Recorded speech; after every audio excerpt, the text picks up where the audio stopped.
Dans cette vidéo,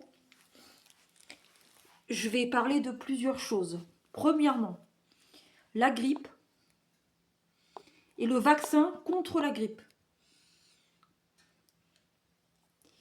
L'afflux de malades à l'hôpital dû à la grippe. Et là, je vais faire un parallèle avec la T2A.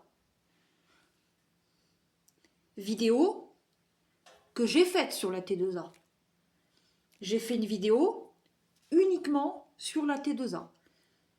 Si vous ne savez pas ce que c'est, je vais en reparler et je vais expliquer pour ceux qui n'ont pas vu la vidéo sur ça, en simplifiant.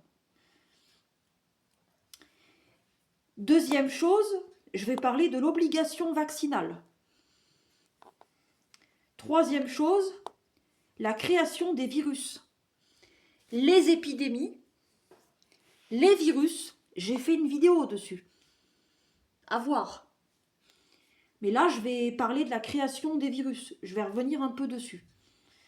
Et en 4, dernier tome, important, parce que j'ai beaucoup parlé de la T2A, euthanasie, des hôpitaux.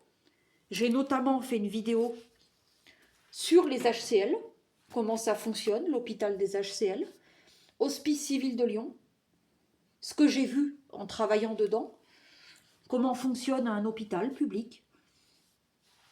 Et là, je vais aborder un sujet très très important que j'aurais dû aborder dans ces vidéos-là, que je n'ai pas fait, les patients rentables et les patients non rentables. Alors, on va commencer avec la grippe. C'est quoi la grippe? Concrètement, qu'est-ce que la grippe? Ou plutôt, quelle est la différence entre le Covid et la grippe? Il y a une différence entre le Covid et la grippe. À la base, oui. Parce que le Covid t'envoie en réa. Le Covid, à la base, il t'envoyait en réa. Il était mortel, le Covid. Rappelle-toi. T'allais en réa, ou pas, hein. Mais il y avait beaucoup de gens qui allaient en réa. Et c'était mortel. La grippe, ça peut t'envoyer en réa, hein. La grippe, c'est mortel. Tu peux crever avec la grippe. Comme le Covid. Et bah, en fait, les symptômes de la grippe, et bah, c'est les mêmes que le Covid. Putain. Ah, alors là, on réfléchit. Arrête.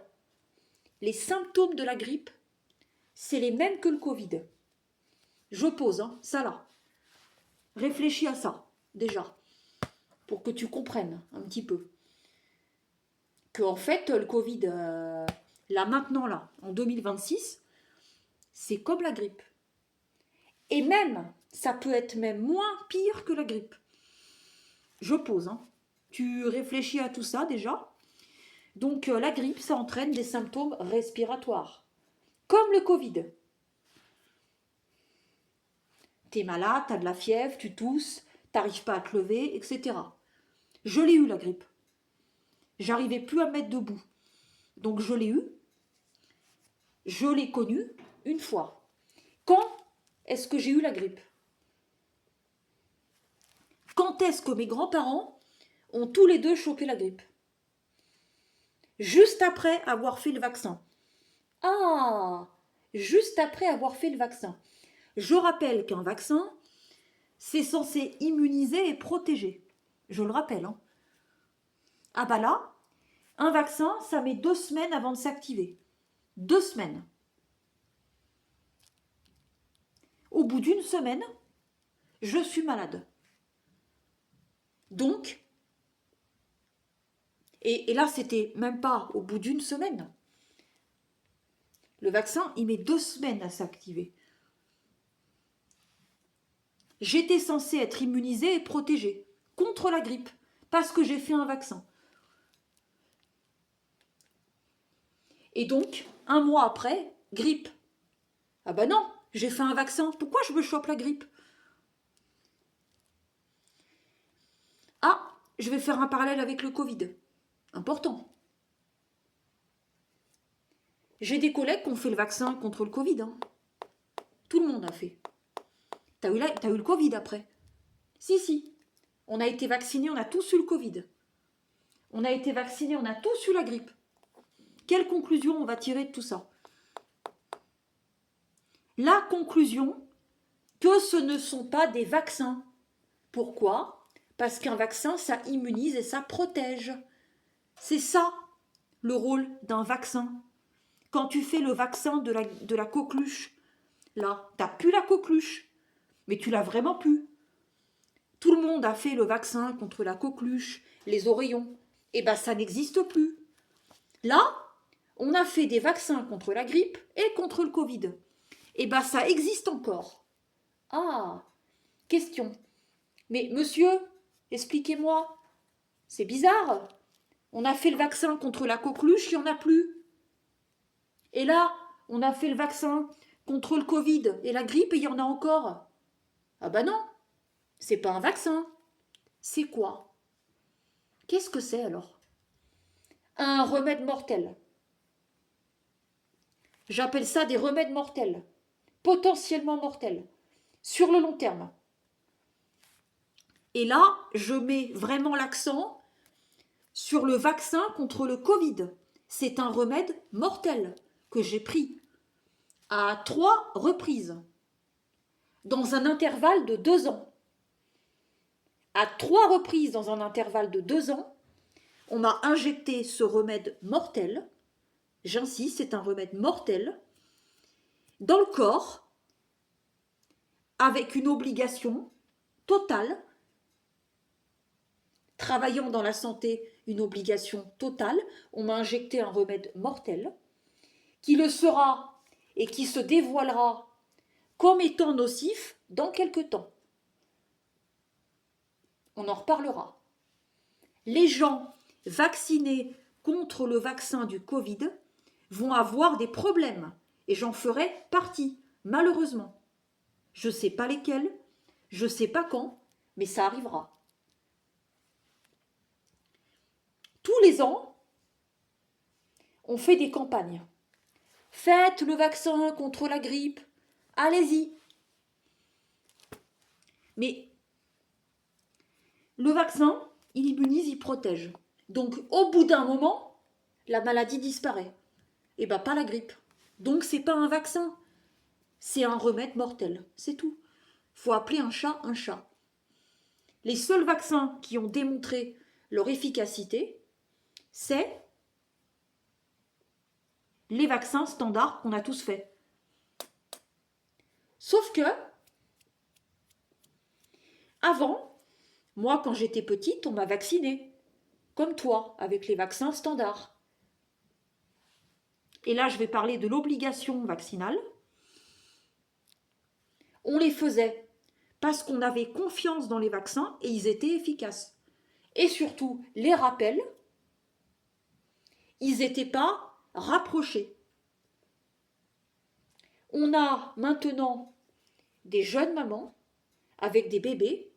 On force les bébés à se faire vacciner contre le ROR et tout ça là. Et les vaccins sur les bébés, c'est nocif. Il y a des grands professeurs qui ont expliqué que faire des vaccins rapprochés sur des nourrissons, sur des bébés, c'est pas bon. On oblige les bébés à faire une flopée de vaccins obligatoire et c'est nocif. Et les parents veulent pas. Et les parents n'ont pas le choix. Tu veux inscrire ton enfant à l'école. On t'oblige à ce qu'il soit vacciné. Moi, c'était le cas à l'école quand j'étais plus jeune. Mais il y avait des vaccins, c'était pas tous. Pas comme maintenant, les standards. Là, ils en rajoutent. Encore, encore, encore. Et là, ils disent aux parents, attendez, le rappel de 6 mois, le rappel de 8 mois, le rappel de 1 mois, pas fait, pas vacciné. On ne prend pas. Attendez, votre fils là, le ROR là, il n'a pas fait ça. La coqueluche et tout, pas fait. Bah, pas vacciné, on ne prend pas. Parce qu'il y a une défiance sur les vaccins. Compréhensible, hein. Et les parents ne veulent pas. vacciner leurs gamins. Donc, l'école dit, t'es pas vacciné, tu ne viens pas.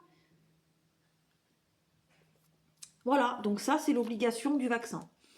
Des vaccins, parce qu'il y en a beaucoup. Hein. Regardez le calendrier vaccinal du départ de ta vie jusqu'à la fin, on rigole bien. On rigole bien. La création des virus. Alors, la création des virus, j'en parle en fait, en vrai, dans une autre vidéo, mais je vais y revenir dessus parce que là, on n'a parlé que des virus en fait là. Donc j'y reviens pour expliquer des choses. Moi je dis, mais je ne peux pas l'affirmer, hein, je reparle de la grippe là et du Covid. Hein. Pour moi, ce sont des vaccins qui ont été créés en laboratoire. Des virus qui ont été créés en laboratoire pour mettre en place des vaccins, des médicaments qui font de l'argent au laboratoire pharmaceutique. Voilà les gars. Les laboratoires Sanofi. Tu connais Sanofi? Eh bien, eux, ils se font du pognon en inventant des maladies. Oui, ils inventent des maladies, ils créent du virus pour refourguer de l'antivirus. Ça, c'est une référence au guignol de l'info. Va voir la vidéo les guignols de l'info sur les virus et sur les vaccins. C'est vrai, hein, c'est pas drôle. C'est pas second degré, c'est vrai. Ils fabriquent des virus pour refourguer de l'antivirus. Donc les virus sont fabriqués. Hein. Didier Raoult a dit, mais attendez, le virus de la poliomyélite, mais il a été synthétisé par SARS aux États-Unis dans les années 40. Je suis en train de te dire que la polio, ça a été fabriqué par l'homme. Hein. Le virus de la polio. Pour refourguer du vaccin. C'est ça qu'il faut que tu comprennes. C'est qu'on te force à injecter des médocs, des vaccins, sur des maladies que l'homme a créées. Et ça, c'est de l'empoisonnement, ça. On empoisonne les gens avec des médocs, des vaccins. C'est de l'empoisonnement. Et on te rend malade. Donc on te rend malade et on t'empoisonne. C'est grave. Allez regarder ma vidéo sur la création des virus. C'est plus complet. Et je vais terminer par ça par rapport à ce thème-là. J'en parle dans la vidéo d'ailleurs. Le sida. Je suis désolée mon pote. Le sida, c'est comme le Covid. Le Covid a été créé par les Chinois. Le sida a été créé par les États-Unis. Voilà. C'est tout ce qu'il y a à dire. C'est créé. En gros, pour que tu comprennes un peu c'est quoi la grippe, les virus, les vaccins. T'as compris maintenant. Et le dernier tome. Et là, pour moi, qui travaille dans la santé, j'ai mal. Hein. Ce que je vais dire, c'est pas quelque chose qui me plaît. J'ai un malaise, un gros malaise. Mais je dois le dire, je dois le faire. On va parler des patients rentables et non rentables. Est-ce que déjà, les mots que je viens de prononcer, est-ce que tu es d'accord avec ça? Là, je te parle de rentabilité et de non-rentabilité sur des malades. Là, tu penses aux États-Unis. Tu penses aux États-Unis. Tu y penses. Mais pense-y. On va en parler après. Tu penses aux États-Unis parce que tu te dis, attends, mais là-bas, ils payent. Tu y penses. Pense-y bien. En France, il y a 2 sortes d'hôpitaux. Tu as les publics et les privés. Avant, ils étaient financés par des dotations globales.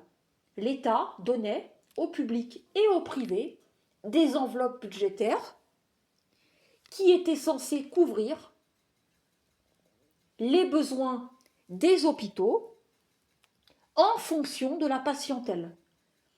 Plus il y avait de malades, plus l'enveloppe budgétaire était conséquente pour soigner les malades, et à l'inverse, moins il y a de malades, et moins l'enveloppe budgétaire est conséquente.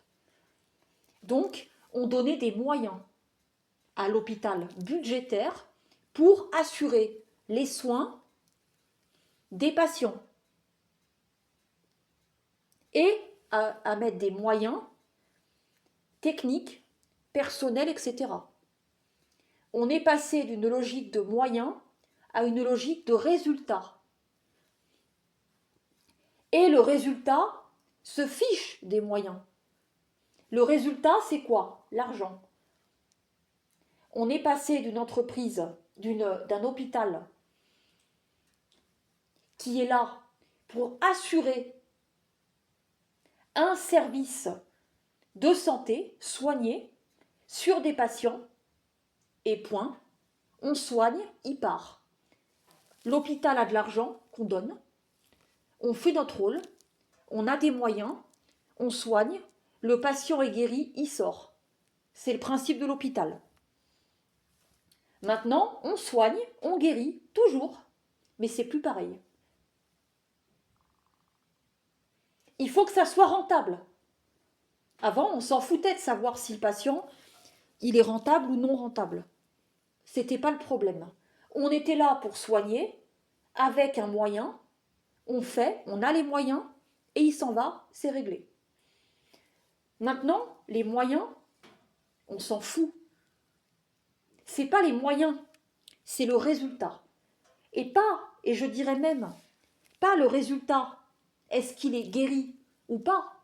Est-ce que l'opération a marché ou pas?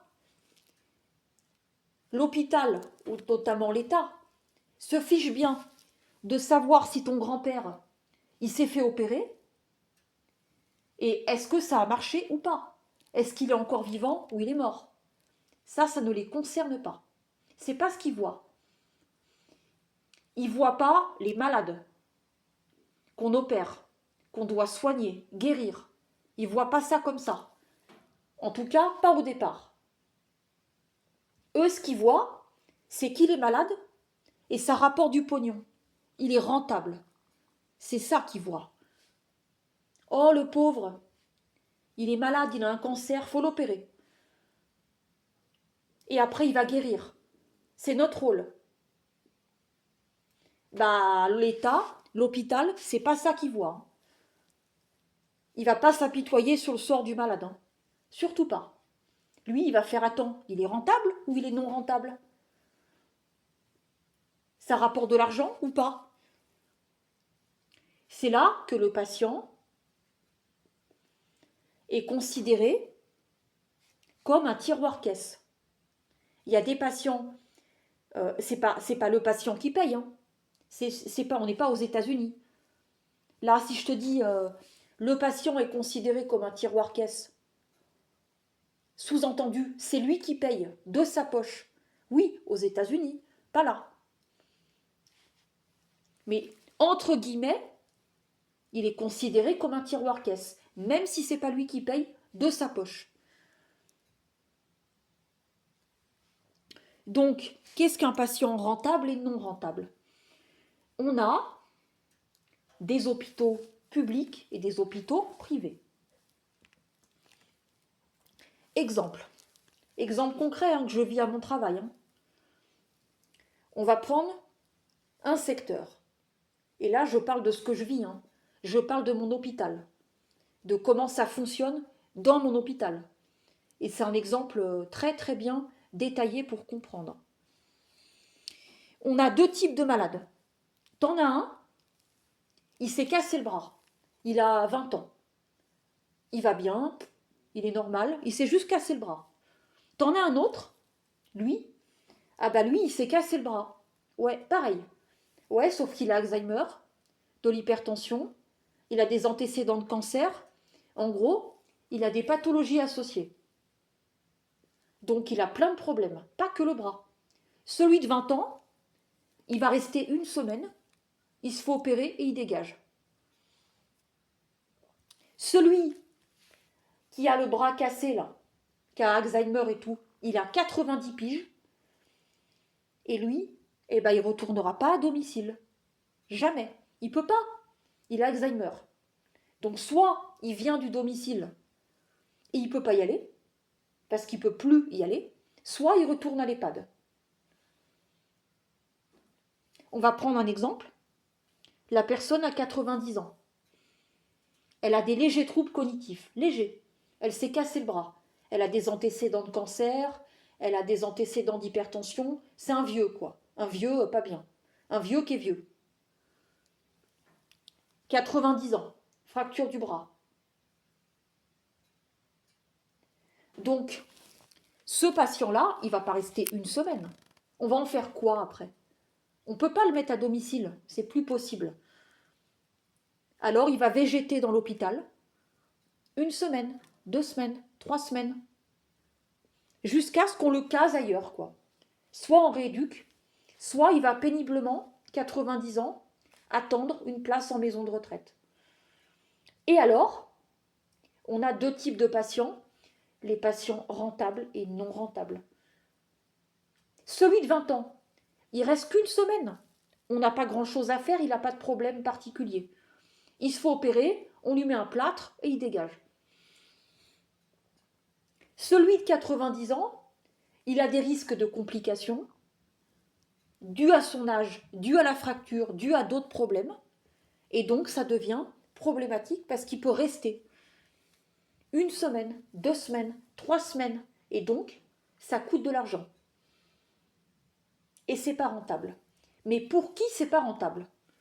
Est-ce pour le privé ou le public? L'hôpital privé, lui, il y a des dépassements d'honoraires. On a ça sur Lyon. L'hôpital privé, lui, c'est pas rentable. Le patient de 90 ans, là, avec des pathologies associées, qui va végéter, on va pas savoir où le mettre, c'est pas rentable. Par contre, à l'inverse, le petit jeune qui est très bien, 20 ans, il a juste une fracture du bras, lui, il est rentable. Et c'est pour ça que les personnes de 90 ans avec des fractures vont aller dans le public et non dans le privé. Et c'est pour ça que les jeunes avec des fractures vont aller dans le privé et non dans le public. Là, c'est un exemple sur l'orthopédie, mais il y a d'autres exemples. Là, j'ai pris l'orthopédie parce que c'est ce qui est le plus parlant. Et c'est ce que je vis tous les jours. Donc, je prends cet exemple-là. Il y a un risque à ça.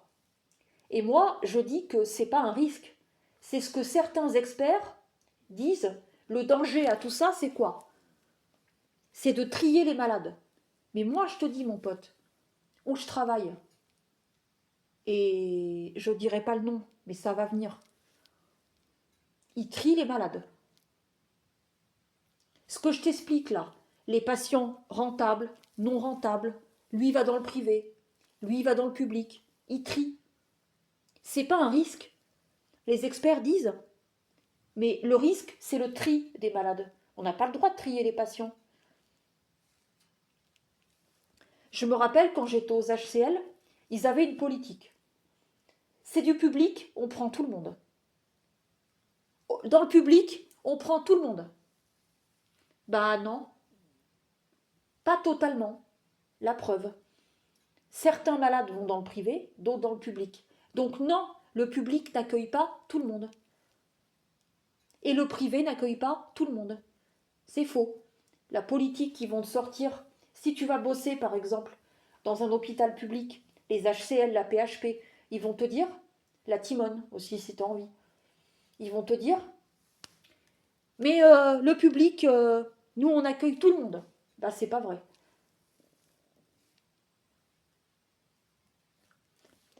Mon hôpital, et là je vais reprendre le même exemple, parce que c'est ce que je vois tous les jours. Tu vas te dire, mais... Parce que, je vais te dire, mon hôpital, ils prennent que des vieux de 90 piges avec des fractures. Et là, tu vas me dire, mais le jeune de 20 ans, ils prennent pas le jeune de 20 ans. C'est que tu n'as pas compris ce que j'ai dit avant, en fait. Là, je t'ai dit, dans cet hôpital-là, qui est du public, même si ils veulent se revendiquer, alors eux, ils se revendiquent moitié public, moitié privé, j'ai pas bien compris. Mais en gros, c'est du public. Donc, ils prennent que des patients de 90 ans avec des fractures. Mais le jeune de 20 ans, là, fracture du bras, il va où? Pas là. Il n'y en a pas. Il va où? Dans le privé. C'est rentable pour le privé. Donc, est-ce que tu as le choix? Tu es malade. Est-ce que tu as le choix? Bah non. Exemple. C'est choquant. Une petite mamie de 80 ans, fracture du bras, comme par hasard. Elle habite à Sainte-Foy-les-Lyons, dans le nord de Lyon. Donc, la logique aurait voulu qu'on la dirige vers l'hôpital le plus proche, à savoir la Sauvegarde. Clinique de la Sauvegarde. C'est à côté de chez elle. Ils font de l'orthopédie, donc on la dirige logiquement vers ça. Malheureusement, elle a été dirigée chez nous, dans notre hôpital. Et donc on retrouve quoi? Une petite mamie de 80 ans avec des fractures, ce qu'on a à chaque fois. Et elle ne va pas à la clinique de la Sauvegarde, parce que pour eux, c'est pas rentable. Donc, elle va chez nous. Et la petite mamie, elle n'est pas d'accord. Elle fait, attendez, j'habite à côté de la Sauvegarde, la clinique. Pourquoi on m'envoie là? Et elle n'a pas le choix. Les pompiers sont venus la chercher et on l'envoie là. Autre exemple, un patient qui habite à Vénissieux, dans le sud de Lyon. Là-bas, il y a une clinique. Les Portes du Sud, ça s'appelle. Il s'est présenté aux Portes du Sud. Il s'est fait mal. Avec sa femme, ils sont allés aux Portes du Sud. Par leurs propres moyens. Aux urgences, ah, j'ai mal. Allez, on fait une radio. Bah, vous avez une fracture, monsieur. Ah bah, vous allez m'opérer. On lui a répondu, on peut pas. On peut pas, on n'a pas la place, non, on peut pas. Et vers qui il a été redirigé? Vers chez nous. Et pareil, 80 ans, fracture. Le même délire que la patiente avec fracture du bras, Sainte-Foy-les-Lyons. Pareil, même topo. Parce que la Sauvegarde et les Portes du Sud, c'est du privé. Et c'est pas rentable, ça. Parce qu'il va rester combien de temps, ce patient? Les deux patients-là, ils vont rester combien de temps? 3 semaines, 4 semaines, le temps qu'on leur trouve autre chose. Alors que le jeune de 25 ans, 1 semaine et il s'en va. C'est rentable. Le reste, ce n'est pas rentable. Donc le privé ne prend pas les vieux de 80 ans avec des fractures. C'est que le public. Et nous, c'est du public. Donc, bah, c'est ça. Voilà. Et, pour compléter ça, il y a des secteurs d'activité, c'est-à-dire des spécialités. Les spécialités correspondent à des codes. Ces codes correspondent à un financement. Je vais reprendre l'orthopédie parce que chez nous, c'est ça. On va dire que pour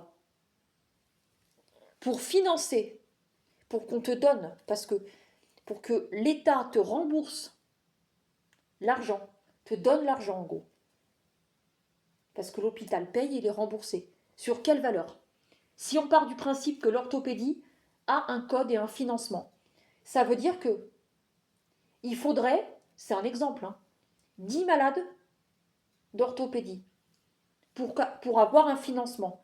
S'il n'y en a pas 10, l'hôpital n'est pas financé.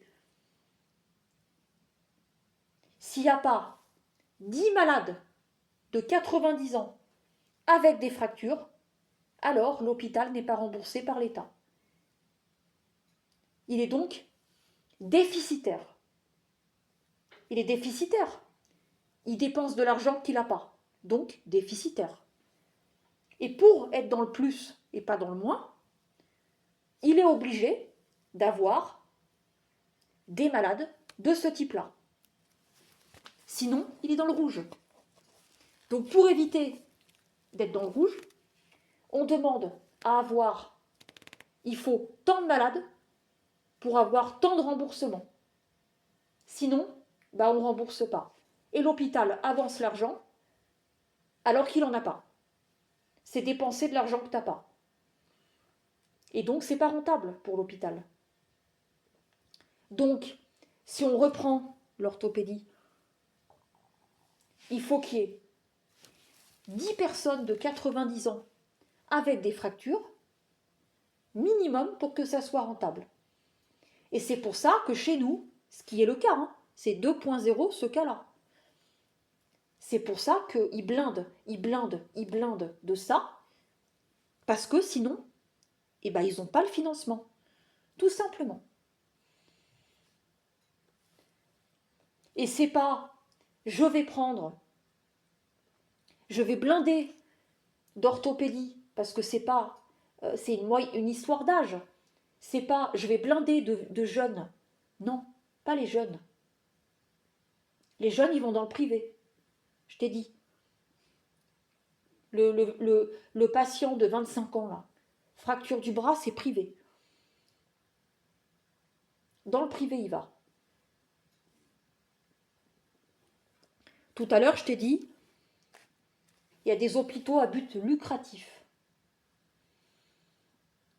Est-ce que tu trouves ça normal? Parce qu'avant la T2A, il y avait une enveloppe globale. Il n'y avait pas de truc lucratif. C'était une logique de moyens et non de résultats. Donc, c'était pas lucratif. Tu avais de l'argent par rapport à un truc à faire. Tu as tant de malades comme ça, tu as tant d'argent pour faire ça. Et là, maintenant, on est passé d'une logique de moyens à une logique de résultats. Et donc, il y a des hôpitaux privés à but lucratif. Est-ce qu'un hôpital doit être à but lucratif? Non, parce que ça signifie que l'hôpital se comporte comme une entreprise. Une entreprise, un peu comme Carrefour. Tu comprends ce que je veux dire? Que l'hôpital, il se comporte comme une entreprise. Tu comprends ça? Tu trouves ça normal? Que l'hôpital, il se transforme en entreprise 2.0. T'es d'accord avec ça? Je pense pas. Le financement, le système hospitalier public ou privé en France, c'est un système entrepreneurial. Entreprise. Pognon. Hôpital privé à but lucratif, public, T2A, on avance. L'hôpital paye en fonction d'un certain nombre, sinon on ne le rembourse pas. Et là, tu vas me dire, mais comment se fait-il que ça se passe comme ça? Personne ne dit rien. Mais parce que, mon gars, les directeurs d'hôpitaux, mais ils sont d'accord avec ça. Qu'est-ce que tu crois? Tu te dis, mais attends, personne dans l'hôpital peut supporter ça. Mais les directeurs d'hôpitaux, mais ils adorent ça. C'est le capitalisme, l'hôpital capitaliste. C'est tout. Donc oui, il y a un risque, et c'est pas un risque, hein. Il y a une dérive existante qui fait qu'on trie les malades, qui fait que un hôpital va prendre ça, un autre hôpital va prendre ça parce que là c'est rentable, là c'est pas rentable, là ça m'arrange pas. C'est normal ça. C'est normal de trier les patients. C'est comme si Carrefour, il va dire, alors je vais prendre Nespresso, mais je ne vais pas prendre Senseo. Parce que Nespresso, ça se vend plus que Senseo. Ils vont prendre les deux. Et bien là, l'hôpital, il va dire, moi, le 80 ans, là, c'est pas rentable, je vais prendre le 20 ans. Carrefour, il va dire, bah Senseo, c'est plus rentable que Nespresso, bah je prends que Senseo. Encore là, c'est des marques de café. Donc, que Carrefour veuille pas prendre Nespresso que Senseo, à la rigueur, tu t'en fous. Mais là, non, c'est pas du café, là. C'est des malades. Donc, c'est du tri sur les malades. Avec un système hôpital-entreprise. Délétère pour nous, les soignants, et pour les patients. Parce que les patients n'ont pas le choix. tu vas là. Mais c'est à Pétaouchnok, tu vas là. C'est loin, tu vas là. Et on leur explique pas pourquoi. Mais moi, je leur explique. Mais pourquoi vous m'avez envoyé chez vous, là, alors que c'est très loin de chez moi? Je vais vous expliquer. À mon ancien travail, j'ai dit beaucoup de choses. Hein. J'ai dit la vérité aux malades. Entretien avec ma chef, la cadre. Mais vous savez que ce que vous dites aux malades, là, ça peut faire du mal à l'institution. Hein, parce que les HCL, c'est une institution, c'est ce qu'ils disent. Ça va faire du mal à l'institution. Ils vont tous aller dans le privé. Ça ne m'avait pas fait tiquer à l'époque. Parce qu'elle ne voulait pas que je parle des conditions de travail. Parce qu'elle savait que c'était merdique et elle ne voulait pas qu'ils le sachent. Parce qu'ils vont aller dans le privé. Mais est-ce que c'est mieux dans le privé? Ben non, pas sûr.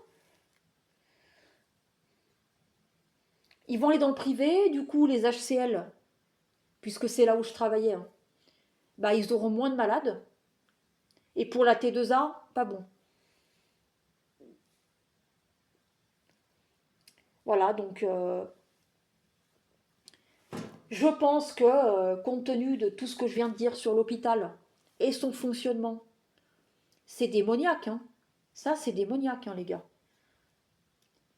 Quand j'ai fait la vidéo là sur c'est quoi le diable, l'antéchrist, j'ai dit, hein, j'ai expliqué ce que c'est. Et j'ai donné des exemples hein, de méthodes démoniaques. J'ai dit l'avortement, c'est démoniaque, mais la société, et c'est ce que je dis dans cette vidéo-là, sur l'antéchrist, la société est démoniaque, les gars. Et vous ne le savez pas. Regarde bien. Le fonctionnement de l'hôpital est démoniaque et le reste. Regarde, observe. Et tu verras que c'est pas normal. Tu verras que les valeurs de la Bible, du Coran, niet. Le démon, il est là pour foutre le chaos, le mal, le bordel. Voilà, donc j'ai bien étalé un peu les tomes, j'ai bien développé. Et puis, tu te feras ta propre idée hein, sur ce que je dis. Tu as le droit de pas être d'accord. Si, je dis bien si, tu es en train de regarder la vidéo et que tu t'apprêtes à faire infirmier ou être soignant, je suis désolée mon pote de dire ça, mais moi je te conseille de ne pas le faire. Et c'est pas de gaieté de cœur hein, que je le dis. Moi je te dis, fais autre chose. Et c'est clair, ne va pas là-dedans. Je déconseille aux gens d'aller là-dedans. J'y suis, je ne sais pas encore si je vais rester, mais ne n'y va pas. N'y va pas, tu viens de comprendre que c'est nul. Tu viens de comprendre qu'on ne respecte pas les malades, qu'on les prend pour des tiroirs-caisses. Que les malades, ils sont rentables ou pas rentables. T'as envie de ça? T'as envie de tripoter de la monnaie hein? Excuse-moi. Hein. T'as envie de te dire, quand tu vas rentrer dans la chambre, ah bah lui, il est rentable, lui, il n'est pas rentable. T'as envie de ça? Ça, non. Parce que moi, c'est ça, mon quotidien. Mais t'as envie de ça? Bah non. Je te déconseille. Hein. Moi, je le fais depuis des années. Et ça m'énerve. J'en ai marre. Donc ne le fais pas. Parce que tu vas pas t'épanouir dans ce domaine. Parce qu'il n'y a aucun épanouissement possible. Parce que la seule vérité qui est que tu passes des journées à torcher, à nettoyer, à ranger, à aller vite, à avoir des patients très lourds. C'est ça. Tes journées, c'est ça. Tu torches, tu nettoies, tu torches, tu ranges, machin, les repas, il faut faire ça, toute la journée. Et t'es mal payé, qui plus est. Voilà. Donc, moi, la vérité, je te la donne. Hein. Et c'est pas subjectif. Hein. C'est pas catastrophiste. C'est la vérité. En live. Hein. C'est moi, je te dis. Moi, je suis aide-soignante et je te dis qu'il ne faut pas le faire. Parce que j'ai fait le diplôme, j'ai travaillé là-dedans, et je me dis que j'ai fait une connerie. Parce que je me rends compte que ce que je voulais à la base faire, mes idéaux, eh ben, il n'y en a pas. Je fais de la merde. Je crois, je me glorifie pour éponger ma tristesse en me disant t'as fait ce que t'as pu. Ouais, mais t'as fait de la merde. En faisant ce que tu pouvais. Mais c'est de la merde. Parce que t'as pas le temps, parce que t'as pas les moyens, parce que c'est une logique de résultat. Rentable, rentable et encore rentable. Tu veux ça? Non, tu veux pas. Bah, va à Carrefour, hein, va à Auchan, c'est rentable. Mais là, ça va. C'est des yaourts et du fromage, donc ça va. Là, c'est des malades. T'as envie de faire du rentable avec des malades? Va au champ, ça sera moins dommageable pour toi. Tu te diras pas, ouais, c'est des êtres humains. Non, c'est des yaourts et des fromages là-bas. Tu t'en fous. Là, c'est des patients, des humains. Voilà, donc c'est toi qui choisis ce que tu as envie de faire. Tu veux le faire, ne le fais pas. T'avais pas l'intention de le faire, et ben au moins tu sauras ce qui se passe dans la santé. Comment ça se passe. Voilà. Tu verras que chez nous, c'est le bordel. Et si tu es tenté de faire ça, eh ben, tu te diras, ah bah non, je vais faire autre chose. Ce que je te conseille vivement. À toi de voir. La balle est dans ton camp. Et voilà, c'est la fin de la vidéo. Et vous avez le droit de ne pas être d'accord, hein, mais je vous laisse réfléchir à tout ça.